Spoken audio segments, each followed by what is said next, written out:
Hola a todas y a todos, buenas noches. Muchas gracias por participar de esta charla, muchas gracias por estar con nosotros esta noche. A nombre de la Corporación CUAC, les quiero dar la bienvenida a la tercera sesión del ciclo Robótica, Tecnología y Sociedad. Ya. En las primeras dos sesiones de este ciclo, quisimos mostrar algunas experiencias con proyectos relacionados a la educación en tecnologías digitales.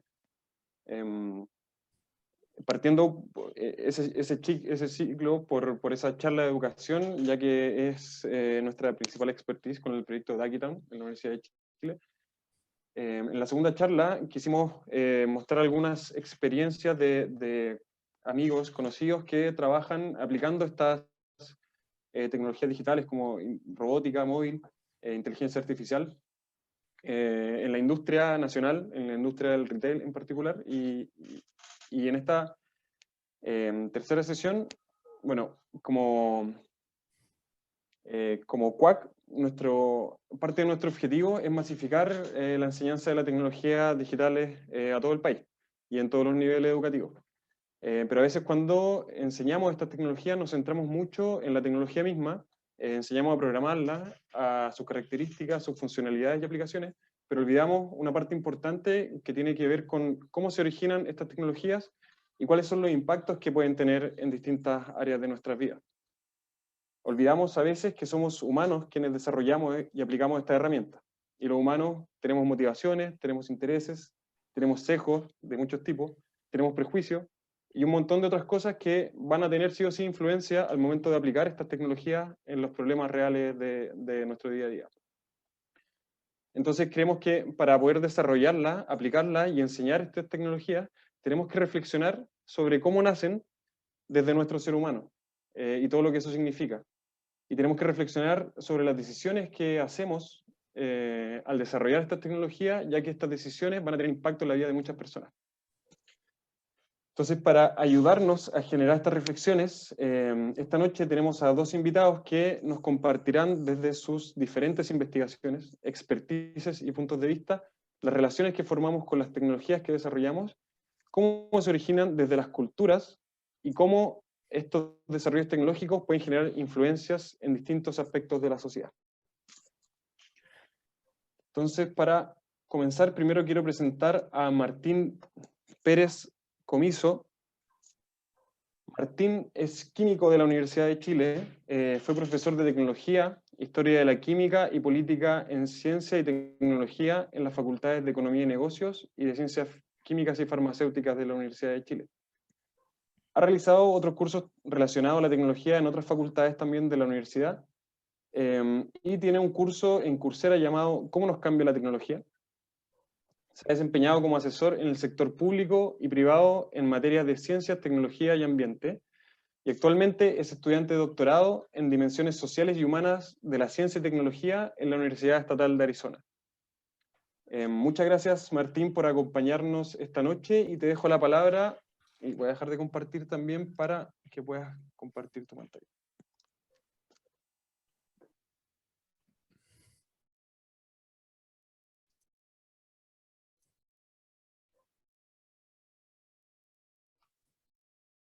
Okay. Muchísimas gracias, Gonzalo, por la introducción, y muchísimas gracias a todos por asistir hoy a esta sesión que nos invitó la Corporación CUAC para conversar un poco sobre las dimensiones humanas de la tecnología. Voy a compartir mi pantalla completa, si es que funciona. Ok, ¿se ve bien? Perfecto, tengo un par de deditos arriba, así que... dado que la Corporación CUAC tiene gran parte de participantes que provienen del mundo de la ingeniería,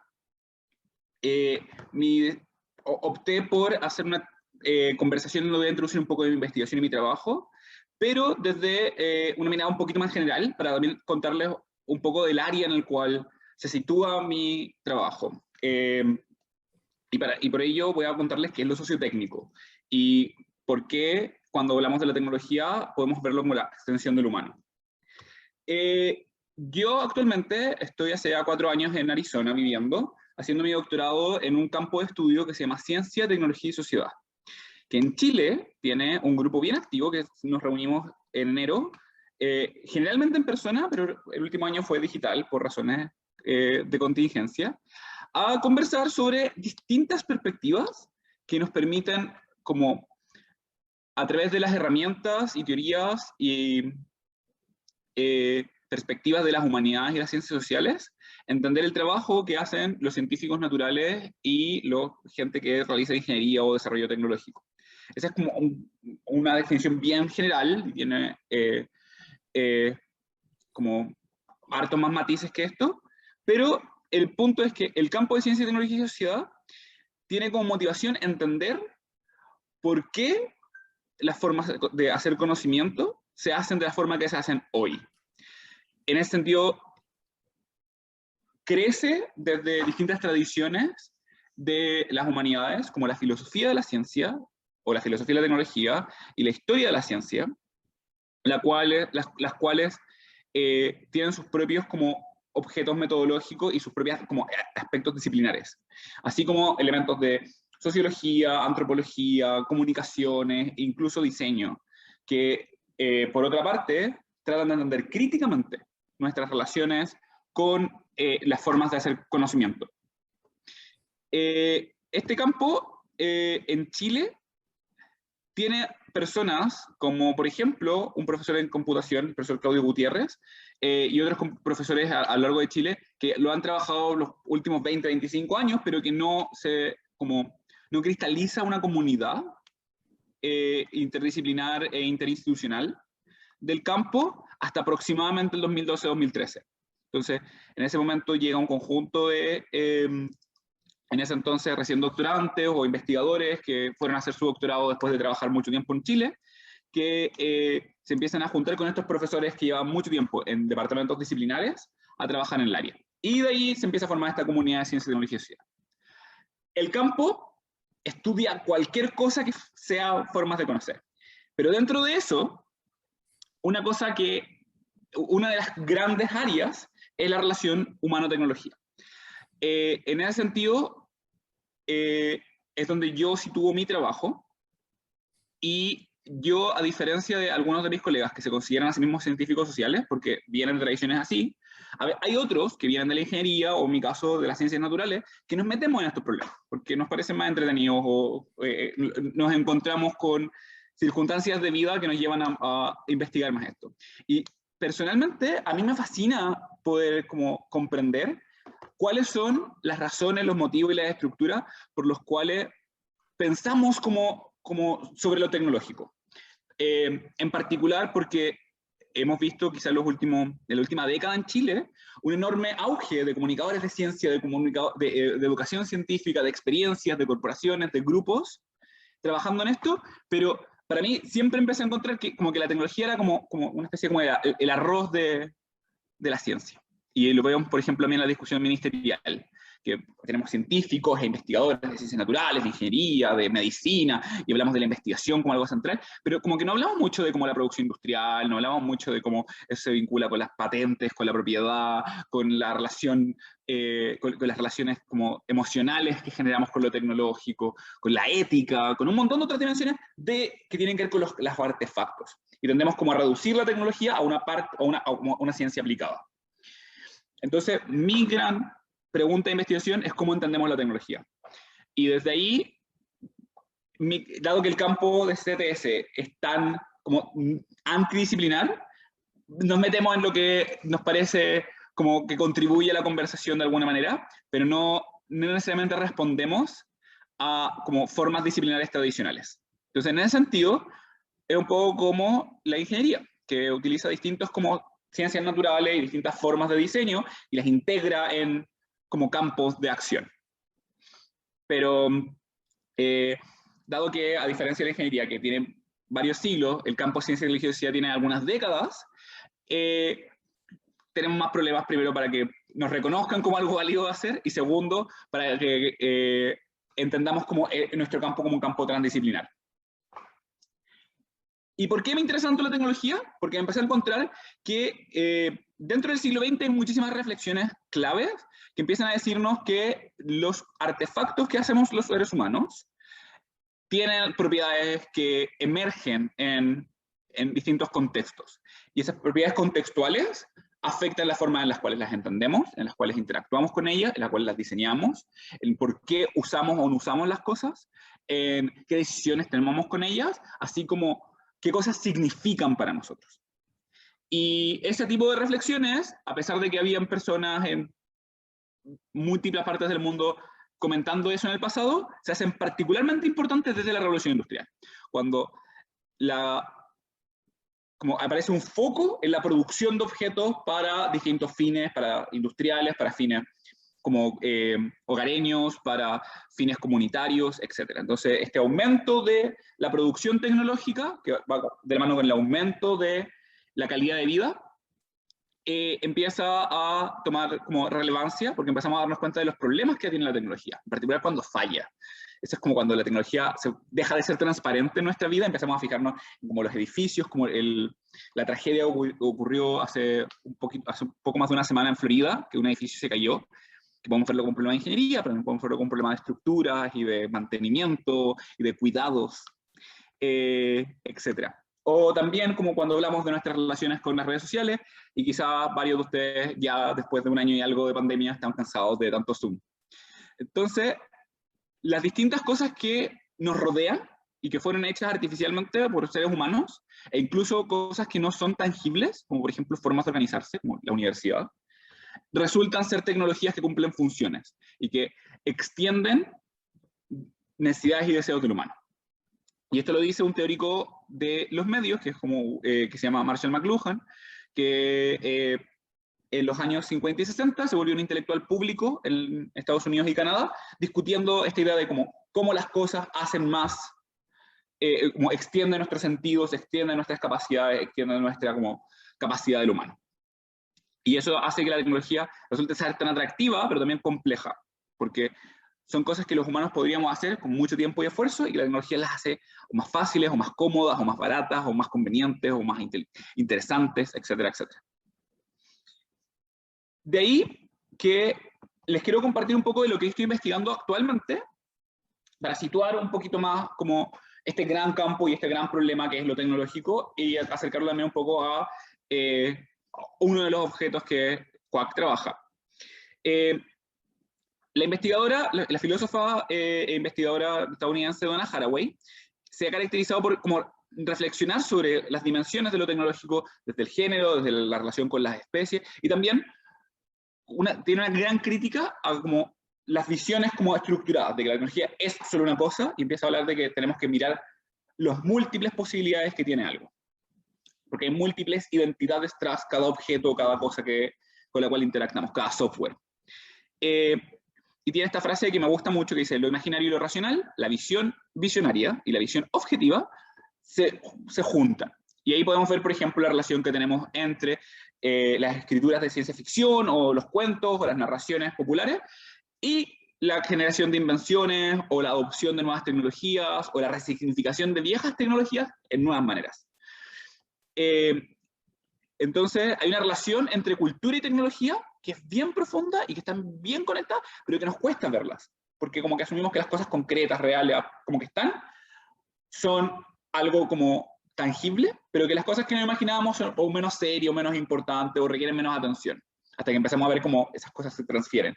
Que es, por ejemplo, el efecto que en las últimas décadas los ingleses lo llaman el efecto Black Mirror, que son un montón de como miedos tecnológicos que fueron narrados bajo una específica objeto de ciencia ficción como de futuro cercano, y era como que las vivimos. Entonces, como que esa sensación de que las ficciones que tenemos hace un par de décadas se vuelven realidad, es como bien terrible. Y nos hace sentir que la tecnología como que nos oprime y nos controla, y como que no tenemos control de nuestras propias vidas. Esa sensación, en general, también se llama determinismo, de que la tecnología determina nuestras formas de vivir, y tiene un rango desde algo muy absoluto y completo hasta como un determinismo más suave, en que como que nos influencia fuertemente, como lo hacen las redes sociales.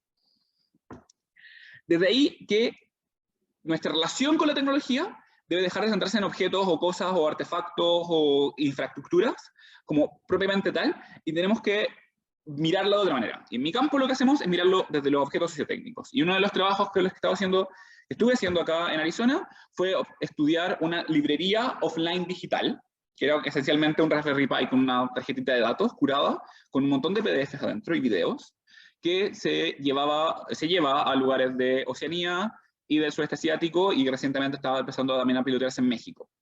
Esta librería se llama Solar Spell, y el diagrama que ven ahí es una como representación simplificada del sistema sociotécnico, donde hay agentes humanos e inhumanos, hay personas con distintos roles, tareas, funciones y relaciones, con un conjunto de elementos no humanos, que son el software, son el hardware, son los artefactos, son los materiales de plástico, son las formas para enviarlo, y entender esas relaciones que generan estos sistemas tecnológicos es una perspectiva que se le llama lo sociotécnico. ¿Por qué esto es importante? Porque nuestra relación con lo sociotécnico está dada en distintas escalas también.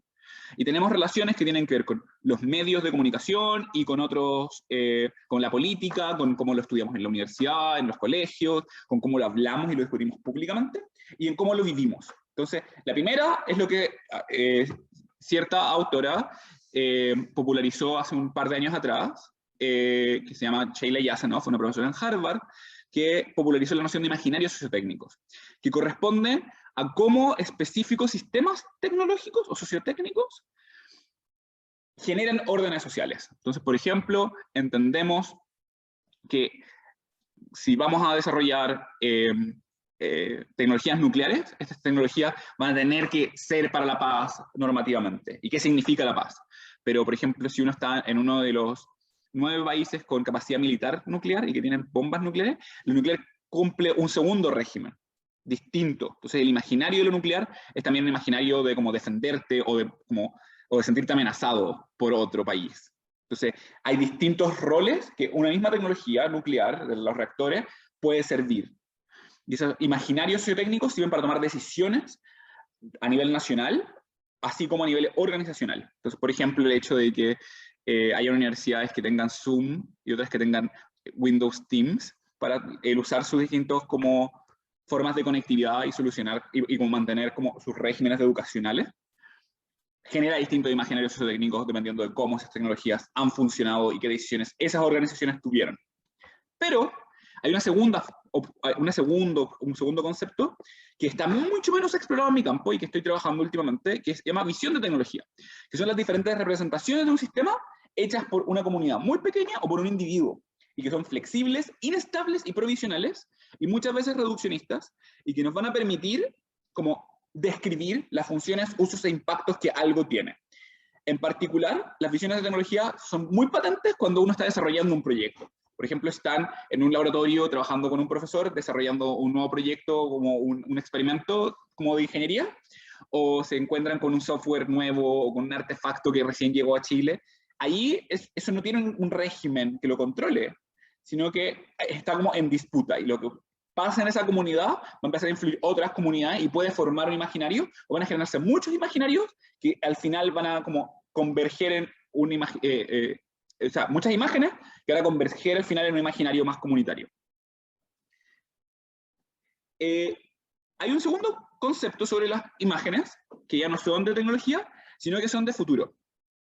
Y las imágenes de futuro son algo que no utiliza la gente en ingeniería o en ciencia o en política, sino que lo utilizan los futuristas o las personas que trabajan en prospectiva, que son especialistas en, a partir de los datos del presente, analizar y generar escenarios y estudiar las tendencias de distintos procesos socioculturales.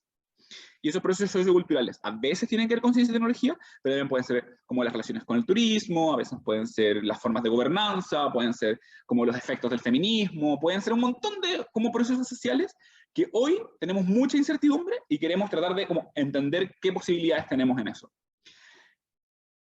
El autor de este concepto se llama Frederick Pollack, y él escribió un libro en los 60 que nos dice que las imágenes de futuro no simplemente nos cuentan como qué pueden hacer distintos como escenarios o distintos como situaciones en el futuro, sino que también nos dice que, y esto es bien interesante porque tiene que ver como con sus observaciones, pero no ha sido demostrado, el hecho de que las sociedades, culturas o naciones que generan muchas imágenes de futuro, muy diversas, son como sociedades que tienen muchas posibilidades para surgir.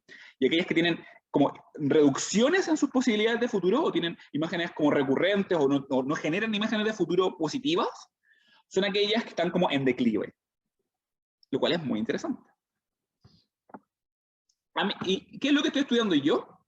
En particular estoy estudiando cuáles son la relación entre las imágenes de tecnología y las imágenes de futuro en Latinoamérica.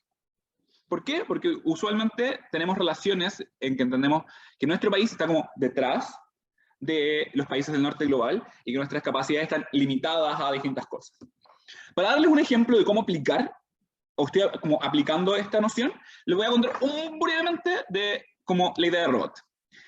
Cuando pensamos en el concepto de robot, la mayoría de las personas que no son investigadores, e incluso muchos investigadores, se imaginan como un humanoide mecánico, que el investigador Roger Sora, que trabaja en Noruega, se ha dedicado como a entender cómo los representamos. Y nos empezamos a encontrar que aparece comúnmente esta representación, tanto en como los medios populares, en la descripción de la prensa, y también cuando le preguntamos a niños en clases, así como hablemos de los robots, y tú dibujas un robotito que tiene una cabeza, y tiene un cuerpito, y tiene unos bracitos, y es mecánico, ¿ya? O electrónico. Entonces, esa imagen del humanoide mecánico tiene muchísimas influencias que vienen de muchas historias y reflexiones, películas, videojuegos, etc. Pero, si queremos entender este humanoide hoy, tenemos más limitaciones, porque lo más cercano a los robots hoy, que son como de acceso general, hay dos tipos de robots, los robots que son como de acceso general y no son como experimentales o extremadamente como únicos, como por ejemplo el caso de Sofía, que es un humanoide metálico muy cercano a esto, o incluso un poco más creepy o como tenebroso. Son los brazos mecánicos que se utilizan en industrias, o los sistemas automatizados de carritos que permiten como movilizar un montón de cosas. Y por otro lado, las aspiradoras robots. Y esas han sido popularizadas en la última década, y nos encontramos con el caso de Roomba. Y Roomba no luce como un humano, como un disco que gira y limpia. Pero cumple dos cosas. Uno, tenemos una imagen de que los robots van a reemplazar el trabajo humano. Y tenemos referencias, como en los supersónicos Robotina, que era una humanoide robot que limpiaba. Entonces, en esencia, Roomba es lo más cercano a Robotina que tenemos hoy, como consumo general. Y por otro lado, tenemos esta serie de Netflix que se llama Love, Death and Robots, que nos muestra como los miedos del humano de que una Roomba se nos subleve y nos ataque. Entonces, los distintos miedos, esperanzas, deseos e intereses que tenemos de los robots, en distintas formas se manifiestan entre lo que es real y lo que puede pasar. Entonces, la relación entre las imágenes de tecnología, de qué es el robot y cómo funciona y qué hace, y las imágenes de futuro, qué puede hacer o qué riesgos tiene o cuál es su potencial, se juntan en la idea de robot de estas maneras en específico. Y en particular empecé a preguntarme, ¿habrán robots latinoamericanos? ¿Y qué significa que hay un robot latinoamericano? Entonces he estado últimamente encontrando casos como el caso de este robot de retail que se dedica como a revisar el inventario de los supermercados y que ha sido desarrollado en Chile. O robot de agricultura que parecen como más como tractores automatizados, que es como este humanoide que nos solemos imaginar en la discusión pública. Es imaginario de robot. Que en Argentina están siendo utilizados para mejorar la agricultura. En distintas partes de la región hay distintos proyectos que estoy explorando, y si quieren podemos conversar, y si conocen otros robots muy entretenidos, como los que se están realizando en distintas universidades, pueden como contarlo en la discusión. Para ir cerrando, Donna Haraway, cuando piensa en la idea de visiones, nos dice que cuando tenemos como visiones singulares o simples de la realidad, tenemos más riesgos que, por ejemplo, cuando tenemos visiones duales o cuando tenemos múltiples caminos posibles. Porque esas visiones simples nos reducen el mundo a una sola forma de verlo. En términos tecnológicos, eso afecta que nuestra relación con la tecnología se vuelve universal, siendo que en verdad es profundamente situada. Nuestra forma de entender, hacer o trabajar, por ejemplo, con los robots es muy distinta en Chile a lo que pasa aquí en Estados Unidos. Se vuelve determinista, genera relaciones de dependencia que son muy profundas y que son muy difíciles de superar, y no solamente dependencia económica, sino también dependencia intelectual. Ideas de solucionismo, de que podemos, por ejemplo, decir, oh, mandémosle robot a toda la gente mayor, a todos los adultos mayores y solucionarán todos sus problemas médicos y de salud. Y en verdad no, porque las personas mayores no necesitan simplemente servicios o atención, también necesitan cariño, como conversaciones y otras cosas que los robots hoy de consumo no pueden darles.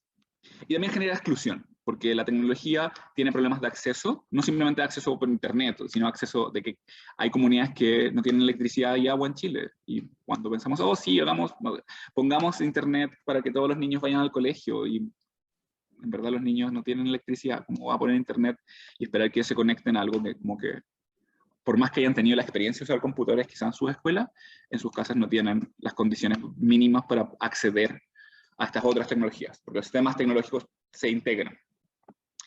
Y eso, para cerrar, pensar que cuando pensamos en tecnologías tenemos que pensar en estas múltiples visiones, y como dice el investigador colombiano Arturo Escobar, tenemos la necesidad hoy de generar un mundo en el que quepan todos estos múltiples mundos, o estos pluriversos. Así que eso es lo que les quería compartir el día de hoy, y después de la siguiente presentación tendremos, espero, un poquito de tiempo para conversar. Gracias.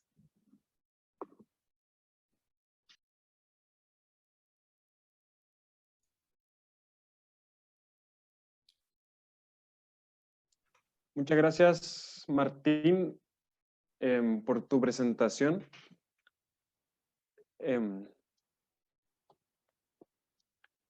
Wow, fue harta información sobre el visionario, la visión de los robots y el imaginario que tenemos, que vamos formando con las culturas. Quería preguntar si alguien tiene alguna pregunta que quiera realizarle a Martín sobre alguna idea que haya surgido en la presentación. Renzo. Sobre eso, ahora pueden desmutearse por si alguien quiere preguntar por micrófono. Sí, muchísimas gracias, Gonzalo. Gracias. Gracias, Martín, por la exposición igualmente. Tengo unas consultas respecto a lo que mencionas sobre el tema de la cultura y la tecnológico. Bien sabemos que hoy en día la cultura y la tecnología están totalmente disociadas. Y es justamente lo que nos lleva a la crisis tecnológica que vivimos hoy en día, que es el oscurantismo, la desinformación total sobre lo que sucede con lo tecnológico, en el tema productivo y también en el uso mismo entre los usuarios, y que justamente va a lo que apunta Daniel Dennett, que llama el top-down, que es justamente la noción de diseño tecnológico, que diseñamos más de lo que podemos comprender.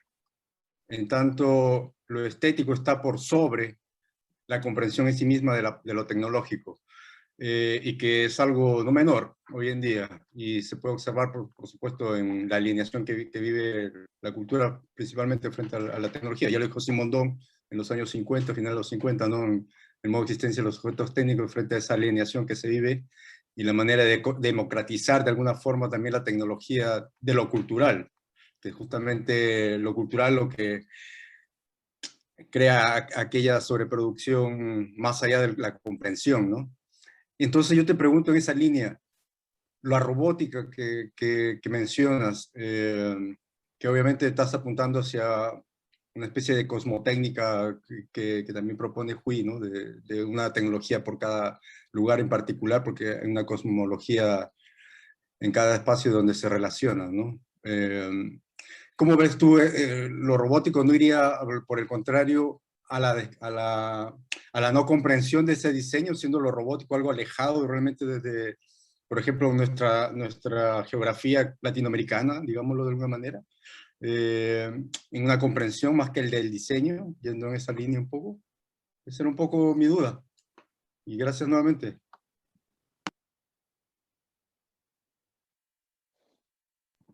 No sé si sumar la otra pregunta que llegó por el chat también, o cómo lo hacemos, Juan. ¿Sí? Sí, Juan dale Carlos, nomás, ¿qué? Martín. no sé si Juan Carlos quiere como decir su pregunta, o si no le leo en voz alta para que los que no la han visto también. La puedo leer yo, y ahí responde las dos, Martín, para quienes no han visto el chat.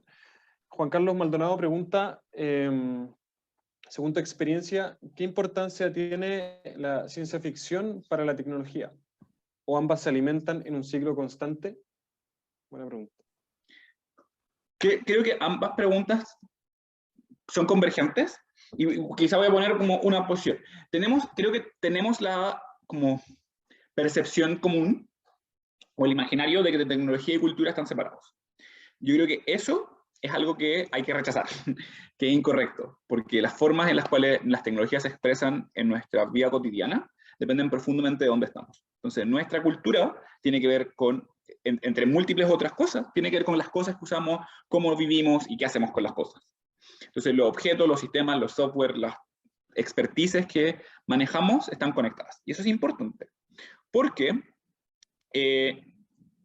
partiendo de este punto, de que la tecnología es parte de la cultura que tenemos, lo que encontramos es una decisión en cómo la comunicamos o en cómo la entendemos. Entonces,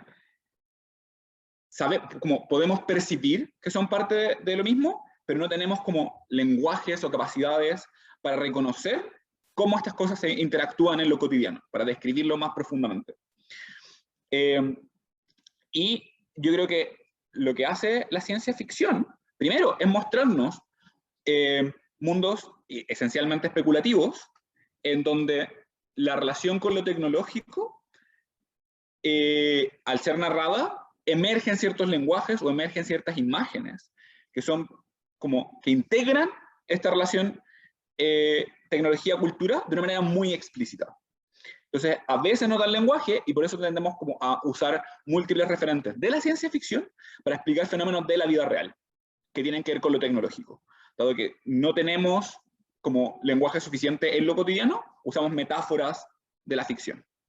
Entonces, en ese sentido, se conectan, porque también la ciencia ficción se inspira con los procesos de diseño y con los procesos de creación y con los procesos de uso y prácticas que ocurren en el presente y los proyectan especulativamente. Entonces, también, en cierta medida, generan escenarios o generan historias de mundos posibles. Y eso es como, creo que esa es la relación. Hay una relación como, más que como que use un ciclo, hay como una especie como de ondas que tienen altos y bajos, y a veces pueden estar las dos muy altas, y haber un desarrollo tecnológico muy alto y una producción cultural de ciencia ficción muy alta, y a veces puede haber como mucha producción cultural y un bajo desarrollo tecnológico. Entonces, como que depende un poco como de distintos momentos, en cierta medida. No es una relación lineal, pero están conectadas.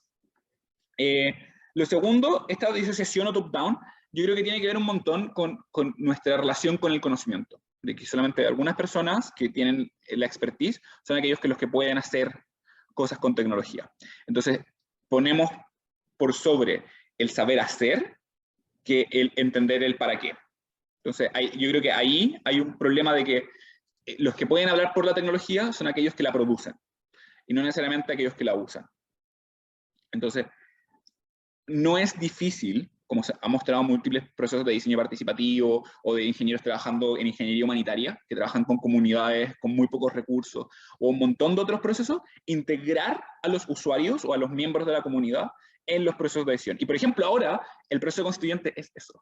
Estamos rediseñando nuestra estructura básica de país de una manera participativa. Y hasta ahora, la historia de Chile, no lo hemos hecho. Entonces la Constitución es también una tecnología en cierta medida. Entonces, entender los procesos tecnológicos como procesos participativos, sabemos ahora y reconocemos, porque vivimos en un mundo en que como que estamos dándonos cuenta de nuestros propios como cegueras, que el patriarcado, el colonialismo, el extractivismo, el autoritarismo y un montón de otros como procesos sociopolíticos y socioculturales, que también la tecnología los mantiene y los reproduce, son dañinos para un montón de la población. Y ya que vivimos en un mundo superpoblado y en crisis constantes, traer más gente y traer más voces a que participen en los procesos de diseño, tanto de como situaciones políticas, como de artefactos, como de cualquier tipo de tecnología, nos da valor para entender mejor nuestro caso, nuestro estudio. Y también lo sitúa mejor, Entonces, desde ahí, creo que esa disociación, uno, está como en un proceso de transición, que tiene un montón de resistencia y es muy difícil, y creo que es importante también pensar en nuestros procesos de diseño, o en nuestros procesos como comunitarios, cómo nos involucramos, por ejemplo, para hacer robots latinoamericanos que respondan a las necesidades nuestras y no simplemente a las competencias internacionales, que por cierto supe que Chile ganó recientemente, o la RoboCup, si no estoy mal, de ahí los Sí, chicos pueden... sí, salió Entonces, a primer lugar. entonces, es un gran orgullo, pero quizá tenemos que pensar cómo ese robot va a responder, qué pasa si ese robot lo quisiéramos industrializar en Chile, qué limitaciones tenemos y qué cosas pasarían, y si se puede o no, y si va a servir o no, y qué comunidades va a servir. Entonces, esa pregunta de si podemos tener un robot chileno como tenemos un satélite chileno hace pocos años atrás, son preguntas que tenemos que hacernos en los procesos de diseño y en los procesos de investigación. Entonces, romper esa disociación es un proceso humano, no un proceso que acerca las formas de conocer de lo tecnológico y manifiestan la cosmotécnica de una manera explícita, o manifiestan las formas de hacer los mundos tecnológicos de una manera explícita. Entonces yo creo que estas relaciones están, pero tienden a ser invisibilizadas. La relación cultura-tecnología usamos como artefactos cotidianos como la ciencia ficción para explicarla, y en definitiva, para hacer participativos nuestros procesos tecnológicos, entrega valor que de otras maneras no tenemos para entender mejor el mundo a través de nuestras intervenciones de diseño o de tecnología o de mantención. Eso. Bacán. Muchas gracias, Martín, ¿Había otra pregunta del chat? No sé si la... Sí, la pregunta de Ernesto San Martín la vamos a dejar para después. Ahora vamos a continuar con nuestro siguiente invitado. Y quizá esa pregunta que tiene Ernesto la puede responder Andrés también, porque quizá es más general. Entonces, a ver, déjame compartir pantalla.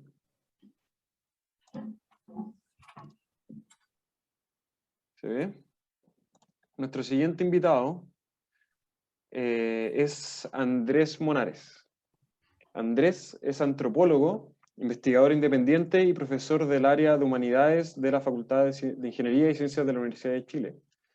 Sus áreas de investigación son reforma protestantes y su influencia en la tradición occidental moderna, ilustración británica, modernidad como cultura dominante y su impacto en la América Latina, neoliberalismo y antropología económica. Es autor de los libros Oikonomía, Economía Moderna, Economías, y el libro Reforma e Ilustración, los teólogos que construyeron la modernidad. Muchas gracias, Andrés, por estar con nosotros esta noche, y te doy la palabra para continuar con la charla. Hola, buenas noches en diferentes lados. En invierno como que las tardes se acaban luego.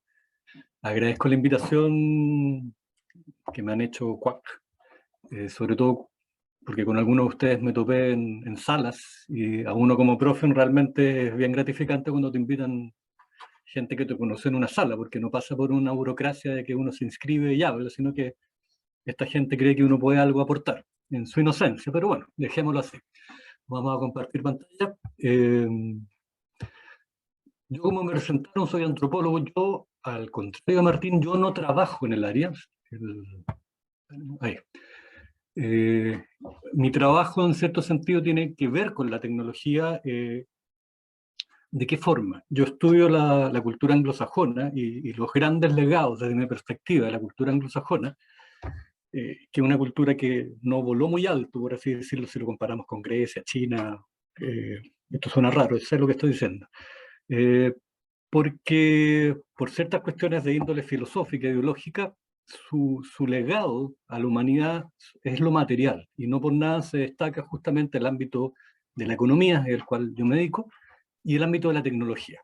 Entonces, yo titulé esto, según lo que me conversaron que tenía que hablar, culturas y tecnologías más allá del optimismo tecnológico. Y eso ya les digo, para su decepción, que en realidad Martín habló muchas de las cosas que yo voy a hablar, y de manera quizás más profunda. Él se dedica a esto, está haciendo su doctorado.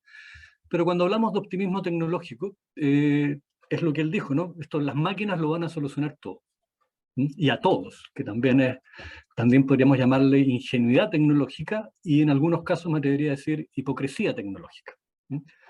Un poco el acercamiento que tengo yo a esto tiene mucho que ver con hacer clases ya como 22 años en Bochef, en una facultad de Ciencias Físicas y Matemáticas, donde, si bien es cierto, hay mucha gente muy abierta a otros conocimientos porque justamente saben que su currículum es muy técnico, también hay muchas personas que se creen eso y, a pesar de estar en el siglo XXI, a veces uno escucha hablar personas como si fuera el siglo XIX por su positivismo. Bueno, ¿de qué les quiero hablar yo? De 4 cositas. Voy a tratar de ser corto para que podamos conversar lo más posible. Primero, la relación entre culturas en plural y tecnologías. Hablar de este modelo occidental moderno científico-tecnológico, y hablar un poquito de lo que se me pidió en términos de cuando tú trabajas formando a gente que estudia ciencia y tecnología, qué cosas interesantes podrían surgir. Por supuesto que estoy lejos de hacer una cuestión exhaustiva. Y algunas preguntas finales, en el fondo, que mi idea era dar pie a la conversación. Pablo, si me cuentas, yo tenía 20 minutos, ¿no es cierto? Sí. Sí. Gonzalo, perdón, Gonzalo. Sí. Si me puedes avisar a los 10, por favor. Ya, Ya, vámonos con la primera parte, que es una definición súper sencilla de cultura, que es el gran concepto de la antropología, y que tiene que ver básicamente con las formas de vida. Es decir, las ideas, en términos muy generales, en antropología hay, no sé, hay libros que recopilan, dependiendo de las diferentes escuelas, recopilan definiciones de antropología. Yo he tomado una muy sencilla, muy gráfica, según yo, espero que así sea, para que podamos conversar y entendernos, ¿no? Entonces, las formas de vida de un pueblo, de un grupo incluso, tienen que ver con un sistema de ideas, con un conjunto, una estructura ideológica, con un sistema moral y con múltiples patrones de conducta. Es decir, la gente piensa en una cultura y en un momento determinado piensa en general de cierta manera, tiene nociones acerca del bien y el mal, que permiten de hecho vivir en conjunto de manera coherente, y hace las cosas de cierta forma. Es decir, la pregunta básica, por así decirlo, de la antropología es cómo viven los grupos humanos en un lugar y en una época determinada. Por ejemplo, los mapuches no son los mismos hoy que cuando llegaron los invasores españoles o en el siglo XIX. Y puntualmente, una pregunta donde la antropología se pone más hasta media filosófica es ¿por qué la gente hace lo que hace? En este sentido, se puede hablar de cultura vasca, por ejemplo, mapuche, griega, navajo, mesopotámica, china, moderna, etcétera. Eso es un poco entender, vuelvo a insistir, hablamos de grupos, hay culturas nacionales, subculturas, en las oficinas tenemos culturas, ¿no? Hay ciertas formas de hacer las cosas. La Chile tiene una cultura diferente a la católica, por ejemplo, etcétera, ¿ya? Bueno, ahí tenemos 3 tipos de tecnologías muy básicas, asadones, prehistóricos, bien entre comillas. Después tenemos cerámica, Mochica, que es un pueblo que era excelente en la cerámica en el mundo andino antes de la llegada de los invasores. ¿Y por qué poner la cerámica? Hay que recordar que la cerámica, sí, pues tiene que ver con hacer monos con las manos, pero los colores se juegan en la temperatura de cocción.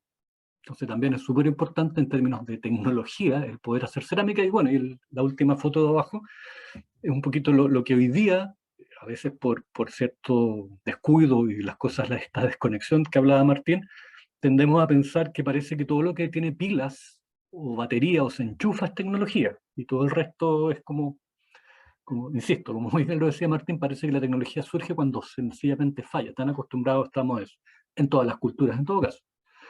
Bueno, a una definición súper general de tecnología, porque yo al menos no veo el título de arriba, no sé si ustedes también está tapado por ustedes. En general, estoy citando a Werner Rammer, hay múltiples definiciones que podríamos usar, ¿no? Pero básicamente son herramientas, cosas que hacemos los hombres como medios para hacer otras cosas, para lograr ciertos fines, la humanidad, ¿no? Ahora, esas cosas, esas máquinas, por ejemplo, tienen que ver con prácticas instrumentales. O sea, hay formas de hacer las cosas y hay formas de hacer esas cosas, esas máquinas, y hay formas de hacer cosas con esas máquinas. ¿Ya? Básicamente, así muy en general, estamos hablando de artefactos y de técnicas. En términos muy laxos, lo puse ahí, de software y hardware. Ahora, no sé si nos vamos a meter en esto, si les interesa, pero también una de las desviaciones, por así decir, que tenemos hoy en día es que la tecnología está súper ligada a la ciencia, pero la ciencia, como la conocemos al menos en Occidente, la hicimos ayer nomás, por el siglo XVII, por ahí. Perdón, pero esto, ya. Ya, también podríamos hablar de eso. Entonces, por ejemplo, aquí tenemos 3 formas tecnológicas diferentes. En el ángulo superior izquierdo es la Grecia antigua. En el superior derecho son los andenes andinos, que en el fondo generalmente se identifica con los incas, pero hay que recordar que los incas son como, no voy a hablar de la cúspide, porque si no hubieran llegado los invasores, quizás cómo hubiera evolucionado el mundo andino, pero en el fondo son la última gran civilización que fue destruida por los invasores europeos. Abajo tenemos un abaco chino, y a la derecha, lo siento, una de mis películas favoritas, La Guerra del Fuego, de Jean-Jacques Annou, donde justamente, como muy bien le dice el título, se trata de cómo diferentes grupos humanos, y lo simpático que trabaja la película hace mucho tiempo, es algo que hoy día ya está como bien demostrado, que convivieron diferentes tipos de seres de la rama Homo. Muy recomendable la película. Entonces hay diferentes tecnologías, han habido diferentes tecnologías, y de hecho, sin lugar a dudas, podríamos decir que el ser humano, hasta que se extinga, va a seguir usando y desarrollando tecnología. Entonces, si hablamos de culturas y tecnologías, podríamos afirmar ciertas cosas.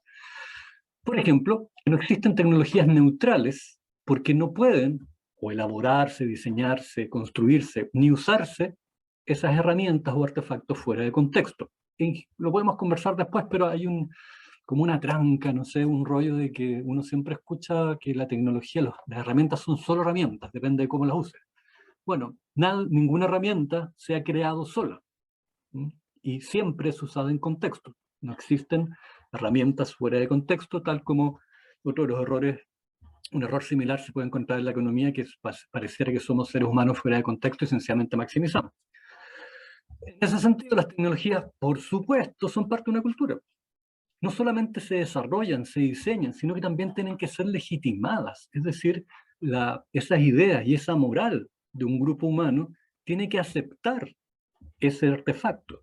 Y obviamente son utilizadas desde cierta cultura. Es decir, hay un menú específico para diseñar, construir, usar, y todo eso además es validado.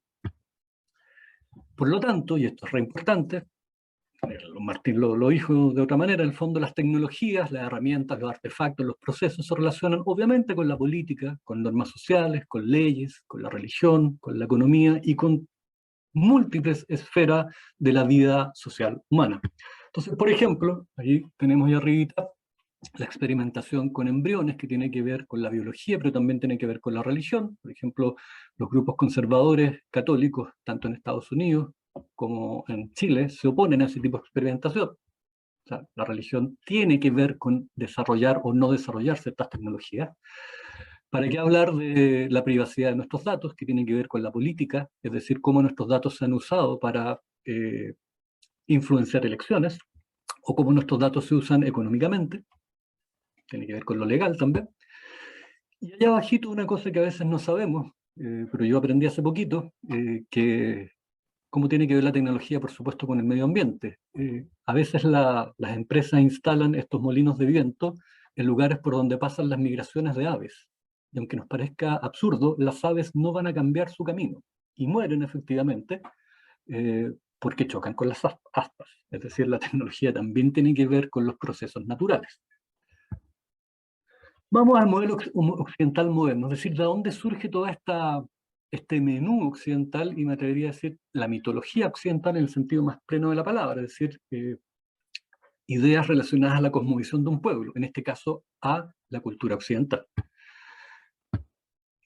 Esto, desde la perspectiva que yo he trabajado, empieza, entre comillas, por favor, por supuesto que nadie se levanta un día y es un genio, sino que sencillamente Francis Bacon es la persona más destacada y con mayor influencia, que es un filósofo natural británico, inglés puntualmente, que en base a su religión desarrolla el modelo empirista que hoy día usamos.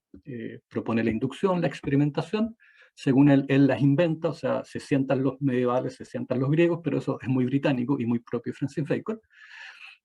Y después vendría Newton, que sobre los hombros de Bacon sumaría la matemática y la medición. Entonces, básicamente, para esto, hablar puntualmente de lo que estamos conversando hoy, él tiene un libro de 1620 Recordemos que el siglo XVII es el siglo de la famosa revolución científica británica, o la nueva filosofía. La palabra ciencia es una palabra recién del siglo XIX, en realidad es filosofía natural. Y el proyecto básicamente es que una vez que apliquemos el conocimiento, vamos a poder volver a tener el poder que tenía Adán sobre la creación. Porque Adán, en su momento, junto con cuidar y labrar el paraíso, tenía un dominio pleno de la creación, ya que la creación lo obedecía, le ayudaba, y además él la conocía perfectamente. Entonces, eso es la gran restauración, porque mediante el saber aplicado, es decir, un dominio racional del universo, logremos mayores niveles de bienestar humano. En ese sentido, todo esto es religioso, y no es que este gallo fuera un loco o un exótico, porque tiene gran impacto en la cultura británica. Él es el padre del empirismo, y el empirismo después de él toma dos ramas, que es el empirismo que hoy día llamaríamos física, y el empirismo que hoy día llamaríamos ciencias sociales. O sea, no estamos hablando de cualquier persona. Por mucho que Bacon en realidad es un filósofo de segunda línea, haciendo bien buena onda, marca la cultura británica, y no sé si tengo que explicar que nosotros al menos somos herederos o queremos serlo de esa cultura, como parte de la tradición moderna, aunque es un tema si somos parte o no. Bueno, en ese sentido, sobre los hombros de Bacon se desarrolla evidentemente, cuando uno estudia estos aspectos, la revolución industrial. También parte de visiones erróneas sobre los desarrollos tecnológicos es que esta neutralidad de las máquinas y de la industria es que todos los países desarrollan estas cosas. Y en ese sentido los ingleses desarrollaron industria y tecnología. No, pues, culturalmente hablamos, es que la cultura británica, y puntualmente Inglaterra, sobre todo Escocia, donde venían muy buenos ingenieros además, hacia el sur, desarrollaron como característica de su cultura una forma puntual de desarrollo económico y tecnológico, que hoy día conocemos como revolución industrial, la cual por supuesto tiene relaciones a lo político y a lo social. Hasta la segunda década del siglo XX, en el Parlamento británico Andrés, 10 minutos. Listo, gracias. Se hablaba acerca de mantener legal el trabajo infantil, porque como los niñitos tenían los dedos más chicos, era posible que trabajaran mejor los telares. Entonces, con estos pequeños ejemplos que, insisto, después lo podemos conversar, estamos desmintiendo esta mitología de que las herramientas pareciera que surgen en un limbo o venían en el Big Bang y cualquiera las toma y las ocupa. Vamos entonces a la tecnología y la deformación. Cuando hablamos de deformación estoy hablando de educación, y en el sentido de que las miradas disciplinares que uno aprende en la universidad o cuando conoce un oficio o pertenece a un grupo que hace algo, te hace mirar de cierta forma las cosas, te deforma, es lo que se llama la deformación profesional, ¿ya? Entonces, dentro de... Pucha, yo no sé si ven ustedes, porque yo arriba tengo la... Bueno, en fin. Se ve todo bien. Ah, sí, súper, gracias. Entonces, hablamos del modelo de crecimiento infinito, pero básicamente, y de manera irónica, creo que a esta altura es ya triste y preocupante, en un mundo finito. Hay un economista que dice, alguien que pretenda el crecimiento infinito en un mundo finito es un loco o es un economista. Tenemos un modelo de desarrollo en ese sentido que va incluido en este combo tecnología, capitalismo y mercado, donde básicamente vemos a la naturaleza como un insumo, como una gran bodega donde podríamos buscar cosas y transformarla mediante la tecnología, donde básicamente pareciera que en términos marginales nos vamos a parar de hacer estas cosas cuando matemos la última ballena, botemos el último árbol, sequemos el último lago, etc. Y en ese sentido, sobre todo en la universidad neoliberal, es bastante peligroso cuando las carreras científico-tecnológicas en este contexto, además, se cruzan con el individualismo de no pocas personas en este momento, que es, insisto, ya a esta altura es una cuestión cultural, más allá de lo que opinemos de ella. Entonces, en términos de educación y tecnología, una pregunta que es importante hacerse a quienes estamos en los ambientes educativos de ciencia y tecnología es, bueno, toda tecnología que es posible desarrollar, ¿se debe desarrollar? Luego, ¿Para qué desarrollamos o difundimos tecnología? Que me imagino que es una de las preguntas que se hicieron nuestras amigas y amigos de Quack. O sea, sí, me gusta la robótica, hagamos un club de robótica. Ya, pero ¿para qué? Me imagino que eso fue parte de las primeras discusiones que tienen y por algo estamos acá. Y en ese sentido, ¿en qué contexto valórico, ideológico, económico, político podríamos seguir? No me quedé con lo valórico nomás. Desarrollamos o difundimos la tecnología. Entonces aquí, como parte del mundo actual, me hago parte de los memes. Entonces, este tecnólogo inventa un robot que grita, ¿no? Y le preguntan ¿para qué? Y ahí mi socio se queda pensando, en realidad si puedo hacer un robot que grita, más allá del meme, por supuesto, ¿por qué no lo voy a hacer? ¿Para qué? ¿Por qué? Esas son otras preguntas que pareciera, muchas veces no tienen mucho que hablar. Y este meme es uno de mis favoritos. La ciencia nos dice, ¿no es cierto?, que es posible o cómo clonar un tiranosaurio, pero en realidad las humanidades, y no quiero hacer esa separación idiota de peleas disciplinares, sino sencillamente estoy hablando de la reflexión en general. Quizás cuando tú reflexionas en revivir en clonar un tiranosaurio, quizás no sea una buena idea, ¿no? Aquí tenemos, esto me voy a poner en esta parte, desarrollos tecnológicos. Yo sé que la tecnología es mucho más que esto, pero obviamente para un poco poder conversar, yo voy a hablar de la parte mala, digamos. Drones no tripulados. En 2014 el ejército israelí, dentro de su proceso de ocupación de Palestina y los crímenes que se cometen ahí, matan a 4 hermanos de 10 años. Obviamente todavía no hay presos por eso y se hizo desde un dron no tripulado. La basura, por ejemplo, esto de cambiar los celulares al año, o porque necesito urgente bajar una app para tomar agua, ¿no? Nueva. La contaminación, seguimos con eso. Los programas de reconocimiento, que hay varias tallas bien heavy, ¿no? Cuando, al menos no sé si eso se corrigió, supuestamente se hizo, que tú buscas gorila y te muestra la foto de un afrodescendiente. O también los que tenemos Facebook, los pésimos algoritmos que no toman en cuenta la ironía o cosas por el estilo y te castigan. Esa es una película, pero tiene que ver con justamente los algoritmos que nos hacen vivir en este mundo maravilloso donde todos opinamos lo mismo.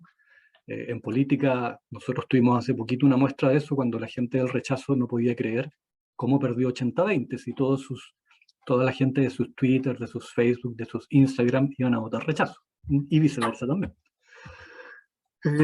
Bueno, en una caricatura, por supuesto, el problema del reemplazo del trabajo humano por el trabajo de máquinas, que es parte de esta fantasía de que las máquinas nos van a solucionar a todos el problema, y francamente no es así, no solo porque nos van a dejar algunos sin trabajo, sino sencillamente porque hay gente que no tiene acceso económico a ciertas tecnologías.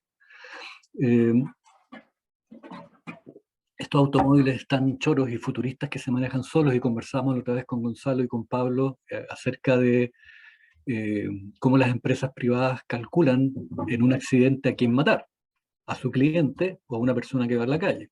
Y obviamente la idea es no matar al cliente. Entonces, para ir terminando y que podamos conversar, como me quedan un poquito, algunos temas que me gustaría que consideráramos, más como preguntas, porque yo no pretendo tener todas las respuestas, y justamente ese mono un poco hace mención a que ojalá nos salgamos de la cajita, ¿no? Entonces, en primer lugar, en términos éticos y morales, ¿para qué hacemos tecnología? Porque en nuestra cultura, justamente por lo que muy a la pasada dije, pero es súper importante aplicar el conocimiento para desarrollar tecnología. ¿Por qué? Para el bienestar. ¿O por qué? Porque es importante el progreso. Y ahí nos damos una vuelta, es un loop eterno, ¿no? Y preguntas como, ¿para qué hacer tecnología? Y preguntas éticas y morales como, bueno, esta tecnología se relaciona, al bien o al mal. Si hablamos, eso suena como bien extremo, ¿no? Pero tenemos que recordar que el holocausto nazi es un desarrollo industrial y tecnológico de la tortura y de la muerte. O sea, no es que no hayamos vivido en la Tierra esto que la tecnología se relaciona al bien y al mal. Pero si lo quieren ver así, cuando hablamos de crisis ambiental, también estamos hablando de bien y mal, o sea, de la supervivencia de la vida en la Tierra. En la política, las políticas que asumen los gobiernos o nuestras propias universidades son anti o pro tecnología. Bueno, pero ¿qué tipo de tecnología? Y ahí la podemos cruzar con arriba, ¿no? O sea, ¿para qué? En términos de creencias, las creencias podrían ser religiosas, por ejemplo, fomentan o detienen su desarrollo. Mi experiencia, lo que yo trabajo es que en algún momento determinado de Occidente, la religión fomentó de manera radical la tecnología y la ciencia. Ahora, ¿qué tipos de tecnologías? En ese caso, tecnologías de dominio. Si pudiéramos tener vivos todavía a los ingenieros incas, a sus colegas, ellos de una u otra manera desarrollaron lo que hoy día llamaríamos tecnologías amistosas con el medio ambiente. ¿Mm? Bueno, estructura socioeconómica. ¿A quién le llega o le sirve la tecnología? ¿Disminuye la brecha o la acrecienta? Está esta fantasía de que todo va a ser tecnológico. Bueno, súper bonita, pero ¿y la gente tiene plata para pagar esa tecnología? También lo decía Martín, con el Zoom en Chile nos dimos cuenta donde hay más celulares que personas, pero que resulta que un montón de gente no sabía navegar. Sabía llamar, sabía jugar, pero no sabía usar, en el caso de los estudiantes, ciertos programas que son importantes para hacer clases vía telemática. En términos económicos, no me gusta hablar así, pero hablemos como economista. Bueno, el tipo de economía, incentivo o desincentiva el desarrollo tecnológico. Y desarrollo tecnológico con todas las preguntas para arriba. ¿Qué tipo de tecnología? ¿Para qué? En ese sentido, ¿las tecnologías buscan la acumulación individual, la maximización de dinero o el bien social? La educación. ¿Qué juega la tecnología en la formación? Puntualmente en Bochef. ¿Por qué estamos formando en tecnología en una facultad de ese estilo? ¿Qué buscamos con eso? ¿El progreso en sí mismo, el desarrollo en sí mismo? ¿O como una universidad pública, estatal, perdón, con sentido público, tenemos que tener alguna mirada más profunda de por qué le enseñamos a nuestros estudiantes a desarrollar y diseñar y utilizar tecnología? Y puntualmente, ¿qué enseñamos sobre la tecnología? Entre otros muchos puntos, termino con la ecología. Estamos en un punto súper crítico. A mí me gusta repetir que la mesa técnica de cambio climático habló del 2030. Y me gusta recordar que estamos a 2021. A mi generación, yo tampoco soy tan viejo, que como me veas es otra cosa, pero resulta que yo cuando era adolescente, como que uno hablaba de la crisis climática o ambiental y eran, oye, tienes que dejarle tierra a tus nietos. Hoy día es 10 años más, ni siquiera son para gente jóvenes como ustedes, ni siquiera estamos hablando de sus hijos, son ustedes mismos. ¿Sí? Y el proceso industrial tecnológico a esta altura, bueno, ya del 70 eso se sabe, tiene mucho que ver con este uso extensivo de tecnología en derechamente destrucción de la naturaleza. Eso, como les decía, como que no es mi intención hablar de la tecnología que es una porquería y una mugre, ¿no? Pero sí la idea era para conversar un poquito de otro tipo de cosas, ¿no? O sea, como que hablar de lo bonito que es la tecnología es, es lo más fácil. Pero además, creo fehacientemente que el modelo tecnológico, industrial y económico surgido de Occidente requiere una revisión urgente. No pronta ni interesante, porque de hecho siempre conversar estas cosas interesantes, sino que urgente, vuelvo a insistir.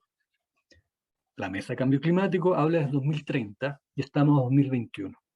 Entonces, no da lo mismo el 2050 llegar a huella de carbono cero, porque además el CO2 vive, entre comillas, como un siglo.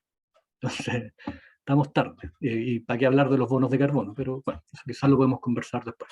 Gracias, Gonzalo. Sería. Muchas gracias Andrés por tu presentación, por compartirnos esa visión interesante. Yo me acuerdo que cuando tomé el curso contigo de cambio climático, me impactó un poco como no había conocido esa visión de dónde se origina la ciencia occidental, pues, basándose, bueno, como lo comentaste ahora. Tenemos una pregunta de Pablo Martín, levantó la mano, dale Pablo. Hola Gonzalo, gracias. ¿Cómo está, profe? ¿Tanto tiempo? Oh, puras caras conocidas aquí. Qué bueno que andan con la diaria, cabros. Profe, yo le tengo una pregunta. Precisamente sobre lo que estaban hablando, estaba diciendo recién, que hace poco en la universidad se hablaba sobre la automatización, fue un trabajo que había que hacer de los alumnos. Y una cosa que me preocupa un poco es que hablan de la automatización como algo inminente, algo que viene sí o sí, que nada lo detiene y que sí o sí es mejor, y que el sistema se va a adaptar como si el sistema fuera un perrito que come pasto y se acomoda a cualquier embarrada tecnológica que haya. Entonces, obviamente, esto es una pregunta más de opinión.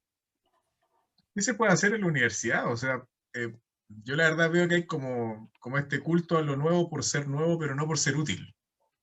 Y eso, la verdad es que lo veo de repente incluso en los alumnos. Se enamoran de la tecnología, pero no le ven un punto social, no le ven un aporte, la ven porque la quieren hacer. Entonces, ¿cuál es tu visión al respecto, Andrés? A ver, bueno, a eso me refería con que en el mundo en que estamos, si se puede hacer, se hace. O sea, si podemos hacer el chancho humano zanahoria, hagámoslo, ¿por qué no? O sea, esas cosas legales y religiosas y los filósofos y los políticos nos molestan. Ahora, por una parte creo que es súper importante, no tengo la solución, la panacea, pero creo que es muy importante ampliar los currículums donde se enseña ciencia y tecnología, porque si nos quedamos encerrados, por así decirlo, en los fierros y en los alambres, nos podemos mandar el gran cóndor del siglo, digamos, porque en el fondo, como tú dices, Pablo, en ese ambiente todo es válido.